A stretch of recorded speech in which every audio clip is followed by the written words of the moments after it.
Berlin, January 30, 1933. A bitter wind sliced through the narrow streets, coal smoke curling from chimneys into the gray, frozen morning. The city trembled with unease, every sound amplified. The creak of shutters, distant church bells, the whisper of wind through empty alleys. The streets were alive yet cautious, as if the city itself held its breath, sensing the shadow of history settling over it. Citizens moved in fragmented routines, unaware that today would mark the first turn in a journey toward global catastrophe. Inside a small office on Wilhelmstrasse, Adolf Hitler paced with quiet intensity. Papers, telegrams, and memos littered the desk, the ticking clock marking the relentless passage of time. His eyes burned with focus, each movement precise, each thought consumed with calculation. Outside, life continued. Merchants sold bread, children splashed in puddles, and families scrounged for food, oblivious to the political currents that would soon reshape their lives. Yet within these walls, destiny was being quietly seized, and a nation's fate rested on the decisions of a single man. The Reichstag looming nearby stood as both monument and witness. Within, politicians whispered, bargained, and debated the nation's fragile future. Fear and opportunism danced in equal measure, as some urged immediate action, while others scoffed, blind to the tide that approached. Berlin itself reflected this tension. Empty alleys, bustling markets, and shuttered windows coexisted, a fragile veneer over the simmering chaos. Outside, signs of the storm were subtle but growing. Smoke drifted through narrow streets, and shadows stretched along building facades.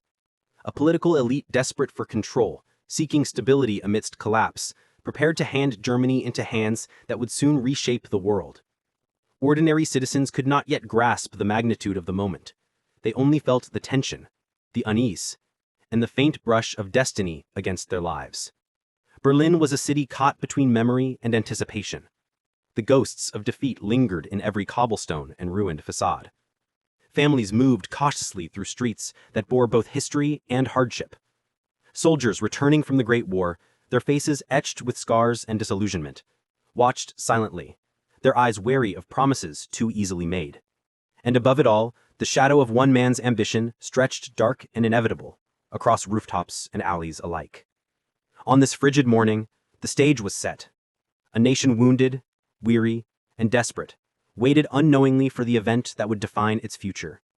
Fear, hope, and uncertainty intertwined as political and personal ambitions collided. By the day's end, Berlin would have witnessed the quiet transfer of power, a seemingly ordinary moment that would ripple through history. And while citizens carried on with daily life, buying bread, exchanging greetings, hurrying through puddles, they were unknowingly part of the first chapter in a story that would engulf millions. Germany was a nation wounded, humiliated, and desperate. The Treaty of Versailles had carved deep scars into its soul, leaving families impoverished, cities struggling, and hope a fragile illusion. Hyperinflation had devoured savings. Breadlines snaked endlessly through Berlin, Munich, and Hamburg. Pride was replaced by shame, and the country longed for a leader who could restore dignity, strength, and purpose. Into this void stepped Adolf Hitler. His voice carried authority and menace, yet offered hope, promising revival and glory. In beer halls, crowded squares, and auditoriums, citizens hung on every word. "We will rise," he declared. "We will reclaim what was stolen." Every gesture, every pause, every fervent sentence was carefully crafted to ignite belief. He did not speak merely to individuals, but to the collective memory of a nation, wounded and yearning for redemption. Propaganda became the engine of faith. Posters depicting heroic Aryan families, soldiers, and triumphant banners plastered walls. Radio broadcasts repeated slogans, speeches, and promises, embedding ideology into daily life. Schools reinforced loyalty. Films celebrated nationalism, and youth organizations trained the next generation in devotion. Ordinary citizens, exhausted by survival, absorbed these messages, believing that following the leader was synonymous with reclaiming their nation's pride. Yet beneath the dream lay obsession. Hitler's belief in his own destiny was absolute. Power was moral imperative. Each speech, each orchestrated appearance, Each public moment reinforced the illusion of inevitability. Citizens were not mere spectators. They were participants, unknowingly complicit in a future of fear and war. The nation was swept up in a vision that promised hope but demanded absolute obedience. Subtle signs of tension remained. Children collected newspapers plastered with swastikas, innocence intertwined with ideology. Factory workers performed with patriotic zeal, masking exhaustion and doubt. Elderly veterans, silent and wary, whispered, "We fought for Germany, not for this." Yet for the majority, the dream was seductive. It offered clarity in a time of chaos, a narrative of revival and destiny that promised meaning and purpose amidst economic and social collapse. This belief was a double-edged force, binding society together while blinding it to looming disaster. Pride, hope, and fear intertwined, creating a powerful momentum. Hitler's ideology did not merely inspire, it dictated, consumed, and redefined reality. Citizens embraced the dream willingly, unaware that their collective devotion was constructing the machinery that would eventually demand sacrifice beyond imagination. Germany was no longer merely a country. It had become a canvas for ambition, where the illusions of destiny and revival were painted across cities, streets, schools, and homes. And while daily life persisted, the bread baked, the factories worked, the children played, every heart beat in rhythm with a vision that promised pride, but would ultimately bring ruin. The early 1930s were a stage of opportunity, and Adolf Hitler was a master of timing. Political chaos, economic fragility, and social unrest created a landscape ripe for ambition. Allies were courted carefully, rivals underestimated him, and every handshake, speech, and public gesture was a step toward absolute control. Those who believed they could contain him were disastrously mistaken. Public demonstrations became a theater of persuasion. Streets overflowed with citizens waving banners, shouting slogans, and pledging loyalty.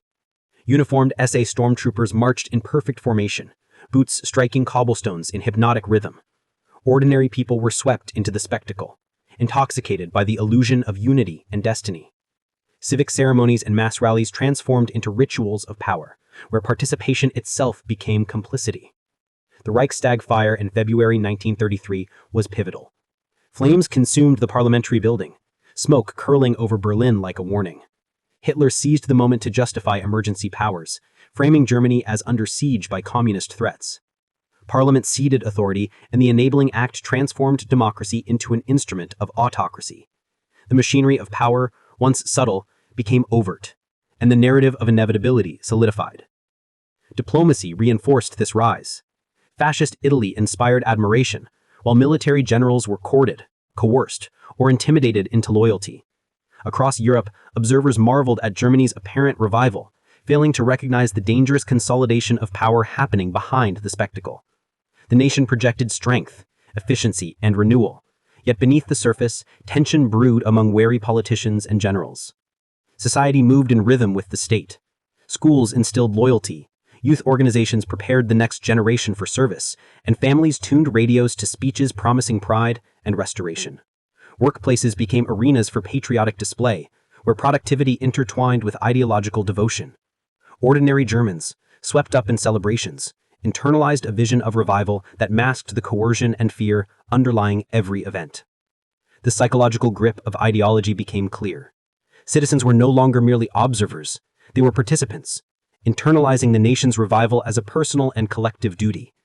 Symbols, the banners, speeches, uniforms, parades, reinforced devotion, blending hope with obedience. Participation itself became complicity, and the nation moved as a single organism under the spell of ambition and persuasion. Even the most intoxicating vision carries within it the seeds of collapse. By the mid-1940s, Hitler's empire began to crack. Strategic overreach, reckless campaigns, and the weight of absolute authority exposed the fragility beneath the spectacle. What had seemed unstoppable now faltered under the strain of prolonged war and relentless opposition. In military headquarters, maps sprawled across tables, pins marking victories and failures. Officers whispered in hushed tones, aware of the peril, yet constrained by loyalty and fear. "The army cannot sustain this, not for long," one muttered. Hitler's eyes burned with certainty. "I am Germany. Without me, there is nothing," he declared. The officer turned away, knowing that a nation's fate had been surrendered to obsession.